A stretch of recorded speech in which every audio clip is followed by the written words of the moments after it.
देखिए, छत्तीसगढ़ की सरकार सदन के अंदर में, चूंकि लोकतंत्र में कहा गया है कि विधानसभा सबसे बड़े जो सदन होती है, उस सदन में जो भी बात कहा जाता है वो कानून के रूप माना जाता है।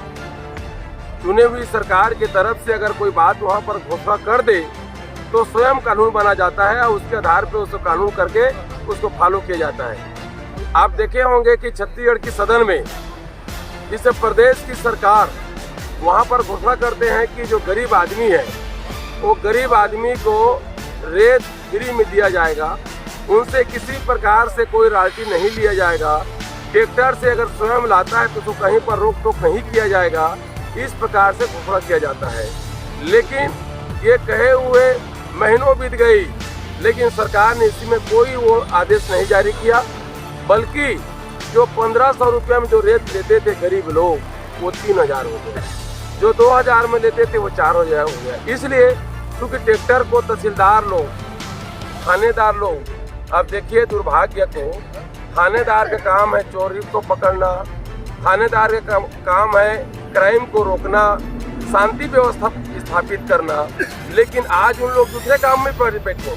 कोई गरीब आदमी मोटरसाइकिल में जा रहा है, उसको रुका करके उससे पैसा लेना, उसके बाद में कोई गरीब आदमी ट्रैक्टर में कहीं पे जा रहा है रेत लेके या अपने परिवार के साथ उसको कहीं पर, उसको रुकवा करके उससे पैसा लेना। आप देखेंगे कि इसलिए जो ट्रैक्टर वाले हैं इतना परेशान हो गए हैं, उन लोग हाथ जोड़ रहे हैं कि भैया हम लोग ट्रैक्टर में रेत नहीं ला सकते। तो गरीब आदमी को लेना भी है तो वो कह रहे हैं कि भैया 2000 की जगह हम 4000 ले लो, लेकिन हमको ला दो। अब ट्रैक्टर वाले भी मजबूर है क्योंकि मोटी रकम इनको देना पड़ रहा है, पुलिस वाले को, खनिज विभाग को, इसलिए गरीब आदमी दोनों तरफ से पिसा रहा है। यहाँ पर महंगाई बढ़ गई, रेत का भी महंगाई बढ़ गया, छड़ सीमेंट की भी महंगाई बढ़ गई।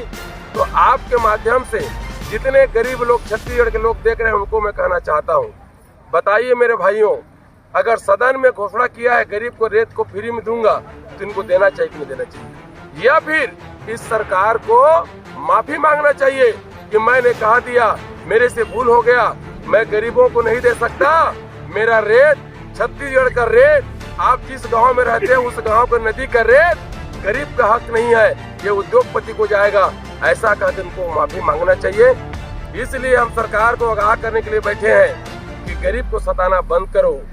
गरीब को आह लगेगा तो एक गरीब का बदुआ लगेगा, तो आप लोग सोच रहे हो कि हम लोग सरकार में बैठ करके इनको दबा देंगे, आप गलती कर रहे हो। गरीब का आह और गरीब का आशीर्वाद जरूर लगता है, इस बात को याद रखिएगा। इसलिए हमारा अभी 60 घंटा हो गया हमारा अनशन, इसमें सरकार की तरफ से कोई जवाब नहीं आ रही है, क्योंकि उनको जवाब ही नहीं दे सकते। यह तो वो कहे कि हम लोग घोषणा कर दिए थे हम रेत नहीं दे सकते, करके माफी मांग ले कि रेत हम लोग उद्योगपति को देंगे, ऐसा करके तो कौन सबूत से बोलेंगे। इसलिए इनके चेहरे को समझ गए कि गरीब का नहीं है, ये उद्योगपति का आदमी है। इसलिए आज हम आपके माध्यम से कहना चाहते हैं कि हमारे मांग को माने, गरीब को उनके अधिकार जो बोल दिए उसको दे दे। रेत को दे देगा तो कौन से हमारा आपका जो है विश्वोदय सहाय का जो है पूरा खजाना सिरा जाएगा। गरीब, आप उन्हीं के वोट से मुख्यमंत्री बने हो, ये नरेंद्र मोदी उन्हीं के वोट से प्रधानमंत्री बने हैं। यहाँ पर 11 लोकसभा में 10 सीट उनको जीते हैं। उस समय इन लोग घोषणा किए थे रेत को फ्री में देंगे, छत्तीसगढ़ के लोग बहकाव में आ गए कि रेत को फ्री में देंगे, तो इसको वोट दिए और 10 लोकसभा जीत के गए। अब आज इन लोग जो है सो रहे हैं। यहाँ का संसद, छत्तीसगढ़ के संसद, कहाँ है इन लोग?